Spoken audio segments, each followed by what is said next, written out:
श्रीमद् सुख सागर स्कंद 3 अध्याय प्रथम।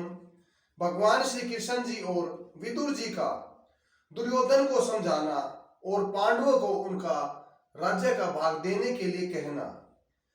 सुखदेव जी बोले, हे राजन, जो बात आपने हमसे पूछी थी यही बात लक्ष्मी जी ने प्रभु श्री हरि विष्णु जी से पूछी थी तथा ऋषि वात्सायन जी ने शेषनाग जी से एवं मैत्रेय जी ने ऋषि वात्सायन जी से।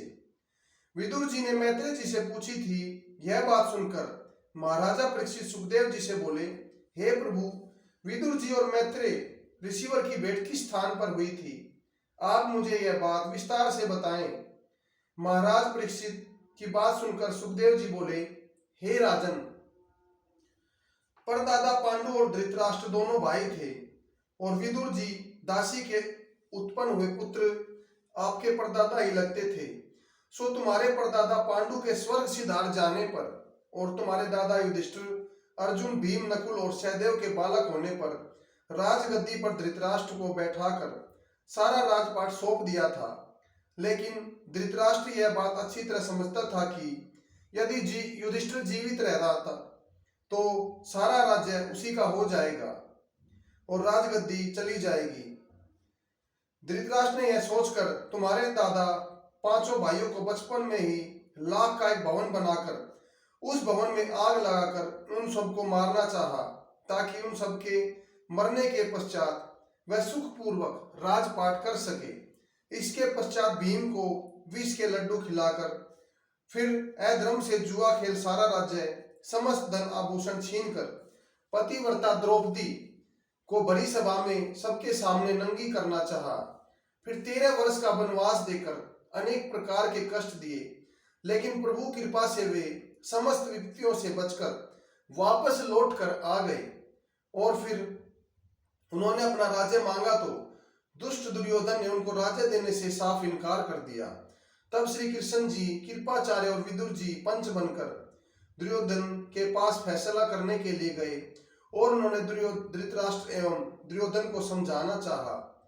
पांडवों को यदि संपूर्ण राज्य नहीं देना चाहते तो आप इन्हें आधा ही राज्य दे दें, लेकिन उन्होंने राज्य देने से मना कर दिया। तो फिर श्री कृष्ण जी ने कहा, चलो आधा राज्य भी नहीं दे रहे तो इन पांडवों को रहने के लिए मात्र 5 गांव दे दो। श्री कृष्ण जी की बात सुनकर दुर्योधन क्रोधित होकर बोला, हे कृष्ण, जितनी जगह में सुई की नोक टिकती है उतनी पृथ्वी भी मैं उन पांडवों को नहीं दूंगा। श्री कृष्ण जी दुर्योधन की बात सुनकर वहां से विदुर के घर चले गए। तब विदुर जी ने धृतराष्ट्र को समझाया कि भाई, यह दुष्ट दुर्योधन धन और राज्य के लोभ में अंधा हो रहा है, इसलिए वह श्री कृष्ण जी की बात नहीं मान रहा, अनसुना कर रहा है। सुखदेव जी बोले, जब दुर्योधन ने विदुर जी को इस तरह की बातें करते सुना तो दुर्योधन क्रोध से जोर से चिल्लाकर बोला, कोई है जो इस ज्यादा बोलने वाले विदुर को इस राज्य सभा से धक्के देकर बाहर निकाल दे। इस दुष्ट दासी पुत्र को देखो, जिसकी इतनी हिम्मत है कि हमारा ध्यान खाकर हमारी बुराई करता है और हमारे खिलाफ बोलता है। दुष्ट दुर्योधन के मुख से दुर्वचन सुन और धृतराष्ट्र को चुप देख अनेक सैनिकों को अपनी ओर आता देखकर विदुर जी ने मन ही मन सोचा कि यहाँ रुककर अपना अपमान कराना है। यह सोचकर विदुर जी वस्त्र और शस्त्र वहीं रखकर कौपिन धारण कर वहां से हिमालय की ओर वन में चले गए तथा अनेकों तीर्थों पर स्नान कर मैत्रेय ऋषिवर के आश्रम में काफी दिनों तक रुककर कथा श्रवण करते रहे। इस तरह 1 वर्ष 12 माह बीत जाने पर विदुर जी को दुर्योधन की मृत्यु व युधिष्ठिर की राजगद्दी मिलना उद्धव भक्त द्वारा मालूम हुआ। विदुर जी ने तीनों लोकों के स्वामी प्रभु श्री कृष्ण जी की महिमा जानकर संतोष किया। सो हे राजन, इस प्रकार मैत्रेय ऋषिवर और विदुर जी का मिलन हुआ था।